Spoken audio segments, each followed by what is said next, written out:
https://www.youtube.com/watch NDT 9UQ898 Transcript.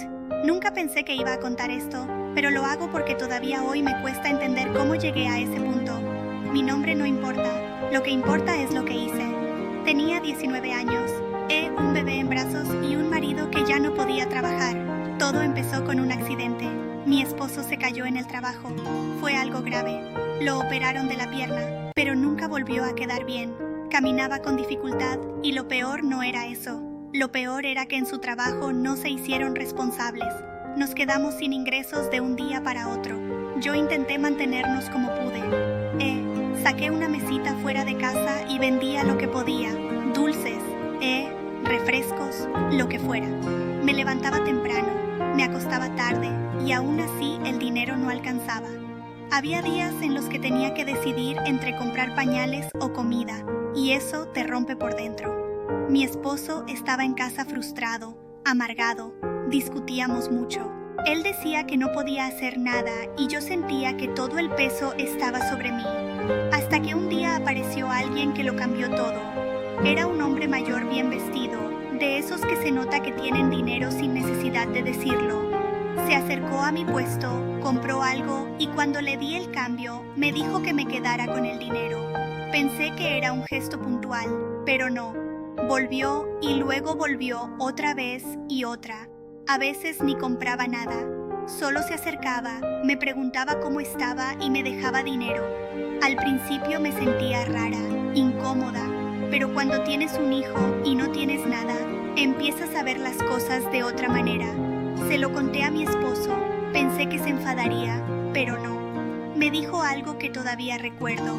Si nos está ayudando, déjalo. Ahí fue cuando algo dentro de mí empezó a cambiar, porque no solo era el dinero, era la tranquilidad de saber que ese día sí íbamos a comer. Con el tiempo ese hombre empezó a quedarse más rato. Se sentaba, hablábamos, me contaba de su vida, de su trabajo, de su familia. Nunca me faltó al respeto, nunca cruzó una línea, pero su presencia cada vez era más constante y el dinero también. Llegó un punto en el que yo ya esperaba que pasara y cuando no lo hacía, lo notaba. Mi esposo lo sabía y no solo no decía nada, a veces hasta preguntaba si había venido. Eso fue lo que más me dolió, porque en el fondo yo esperaba que reaccionara, que me dijera basta, que me protegiera, pero no. El silencio de mi esposo fue lo que terminó de empujarme. Un día ese hombre me hizo una propuesta. No fue nada inapropiado. Simplemente me dijo que quería ayudarme más, que podía darme un lugar mejor donde vivir, que mi hijo no tendría que pasar necesidades, que yo no tendría que estar todo el día en la calle trabajando y que todo dependería de mí. Esa noche no dormí. Miraba a mi hijo y pensaba en su futuro. Miraba a mi esposo y sentía que ya no éramos un equipo. Al día siguiente tomé una decisión, acepté su ayuda, me mudé a una casa mejor. Mi hijo tenía todo lo que necesitaba, yo ya no pasaba hambre y mi esposo lo aceptó. Así sin más, seguíamos hablando. Yo le dejaba al niño algunas veces, incluso le ayudaba económicamente, pero ya no éramos una familia, éramos otra cosa. Con el tiempo él también rezó su vida y cuando lo hizo, entendí algo que no quería ver.